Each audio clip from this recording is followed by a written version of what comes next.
What happens when family lines cross too closely? When cousins marry cousins not once but for generations? When siblings grow up isolated and end up as partners? When a child is born from a mother who was once her father's daughter? These stories don't come from medieval Europe or distant villages. They come from inside America. Right now, in parts of West Virginia, Texas, the Dakotas, and even major cities, there are women living with the lifelong consequences of inbreeding, not by choice, but by birth. Some were born with faces that genetics couldn't hide. Others never learned to speak. A few were never even given real names. This video tells their stories. We're not talking about myths or urban legends. These are documented cases, some hidden by families, others uncovered by medical tests or social workers. In each case, the women were born into a bloodline too close for nature to correct. You've probably heard of royal incest or seen fictional depictions in crime dramas. But what if I told you there are American women, alive or recently deceased, whose entire lives were shaped by incest between siblings, cousins, and even parent and child? This is not about judgment, it's about reality. Over the next few minutes, you'll hear 5 stories. One woman born in a mountain town so isolated, her entire family spoke only in grunts. Another, the product of a father-daughter relationship, never walked on her own. Some were raised in silence, others were buried in it. These are America's most inbred women, and their stories have remained hidden. Until now. Gracie Irene Whitaker. Gracie Irene Whitaker was born around 1920 in Odd, West Virginia, a name that fits its story too well. Her parents were first cousins, and their parents were twin brothers. That meant Gracie came into the world already carrying a double dose of shared DNA. But her story didn't stop there. She later married her own double cousin, John Emery Whitaker, someone who was genetically almost as close as a sibling, in a remote Appalachian community where isolation was normal and outsiders were rare. Marriages like theirs weren't unusual. They were expected. Together, Gracie and John had 15 children. Most of them never learned to speak. Many couldn't read or write. Several had visible physical deformities, misaligned eyes, distorted facial features, and uncoordinated motor functions. At least one could only communicate in grunts. Locals whispered about the family, calling them off or touched, but no one intervened.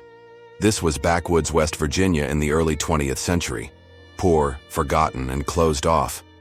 Medical records were scarce. No one diagnosed the genetic issues. But as the children grew, the pattern became undeniable. Generations of consanguinity had compounded, and Gracie's children carried the cost in their bodies and minds. Despite the obvious challenges, Gracie never left Odd. She lived and died in the same house, surrounded by the family she created, many of whom could barely function independently. She never spoke to the press. No outsider truly knew her mind. But through the people she brought into the world, Gracie became the living center of one of the most extreme cases of familial inbreeding ever documented in the U.S. To this day, some of her descendants still live on the same land. And while many Americans don't know her name, Gracie Whitaker's legacy survives in the faces, voices, and silence of those she left behind. Lorraine Whitaker. Lorraine wasn't just born into the Whitaker family. She was born deep into its genetic spiral. She was the daughter of Gracie and John Emery Whitaker, themselves double cousins. That meant the same DNA was circulating again and again, compressing over generations. She entered the world in the 1940s, in the same rural home her mother had been born in. But something was different. From a young age, Lorraine struggled. She didn't speak. She couldn't focus. Her eyes didn't track movement the way other children's did. Her muscles were weak, her movements uncoordinated. She never learned to read, never attended a proper school, and rarely left the family's isolated property. Neighbors, those few who lived close enough to know, referred to her as slow or simple, but the truth was deeper. Lorraine wasn't just developmentally delayed. She was likely severely intellectually disabled, a result of repeated consanguinity. Tests done decades later on living relatives confirmed what doctors suspected. The Whitaker bloodline had reached a genetic tipping point. Lorraine's life stayed confined to the family property. She never married, never worked, never lived independently. Most of her interactions were limited to family members who shared the same conditions. Her world was a closed loop. No formal diagnosis was ever made. No government agency stepped in. In the Appalachian backwoods of the mid-20th century, families like the Whitakers existed on the fringe, out of sight, out of mind.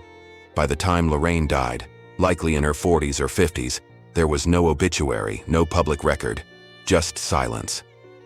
Another life shaped and limited by a bloodline that kept circling itself. Her story, like so many others from her family, might have vanished entirely. But in the fragments that remain, we see the real cost of what happens when the same genes meet over and over again. Rita was born in Texas around 2010, but her story doesn't begin in a hospital. It begins in a hidden room, in a house no one wanted to look too closely at. Her mother was just a teenager, and also the biological daughter of the man who fathered Rita. It wasn't discovered right away. The baby girl was small, born early, and had trouble breathing. Doctors saw some red flags. Her facial structure seemed off, her heartbeat irregular.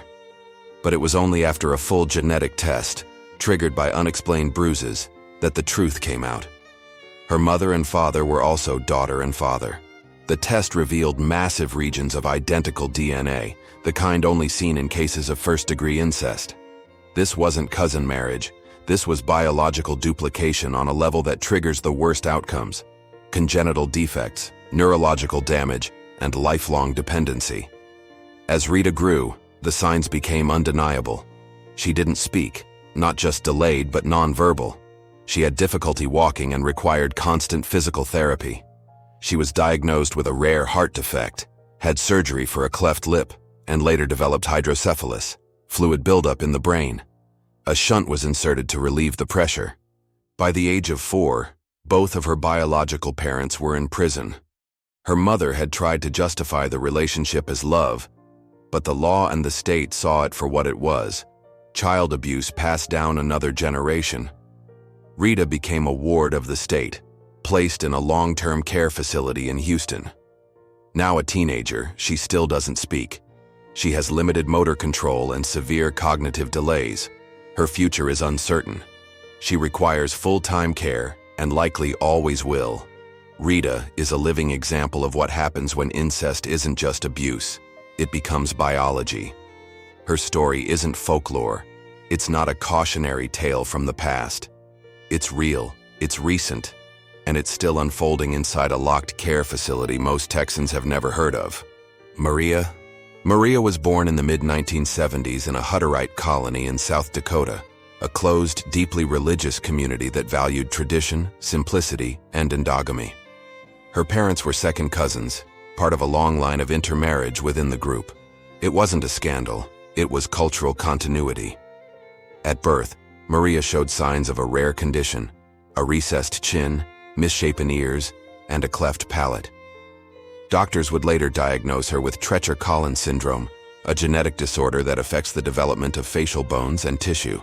While not exclusive to inbreeding, the chances of its surfacing were heightened in genetically isolated populations. Unlike many others born into close genetic loops, Maria's mind was unaffected. Her hearing was impaired, but her intelligence remained intact. She learned to read, sign, and function within the small school system of her colony. The Hutterites didn't ostracize her. Their faith emphasized care for the weak, and Maria became known not for her condition, but for her persistence. She wore a hearing aid, underwent surgeries to correct some of her features, and eventually became a caregiver for younger children within the colony. Her case was studied in a medical journal, not because it was the worst outcome, but because it represented the hidden risks of even distant inbreeding when amplified over generations. Now in her 50s, Maria still lives in that same colony. She married a distant cousin outside the at-risk gene pool and has 2 healthy children. She's considered a survivor, not a victim. Maria's story is different. It shows that not every case of consanguinity ends in tragedy, but everyone carries risk. Her face bears the imprint of her ancestry, but her life proves that with support and access to care, even genetics don't write the full story. Linda was born in Houston in 2011 to a married couple who were first cousins. They were recent immigrants from the Middle East, where cousin marriage is culturally accepted and even encouraged in some communities. In their world, it wasn't taboo, it was tradition. But the genetics didn't care about culture. From birth, Linda struggled. She was born slightly premature with muscle weakness, feeding difficulties, and subtle physical differences. At first, doctors couldn't pinpoint the cause. But as developmental delays became more obvious, genetic testing was ordered. The results confirmed it. Linda's parents shared a significant amount of identical DNA, consistent with first cousin pairing. That meant their daughter had a much higher risk of inheriting 2 copies of harmful genes, and that's exactly what happened. As she grew, Linda faced multiple health issues. She was diagnosed with a missing kidney, experienced frequent seizures, and had trouble speaking.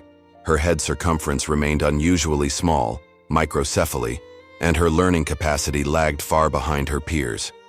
By age 6, she was placed in a specialized classroom for children with intellectual disabilities. Her parents remained committed but overwhelmed. They told doctors they had never been warned about the genetic risks. They saw her condition as God's will. Culturally, they didn't see their marriage as unusual. Today, Linda is 14. She attends school part-time, with therapy sessions nearly every week. She can speak simple sentences but still struggles to read and write. Her IQ hovers around 70, functionally limited, but not nonverbal. She lives at home, heavily reliant on her parents for support. Linda's case is not rare. As genetic testing becomes more accessible, more cases like hers are being documented across America in communities where tradition collides with science. Her story isn't about blame. It's about what happens when culture and biology drift in different directions, and a child is caught in the middle.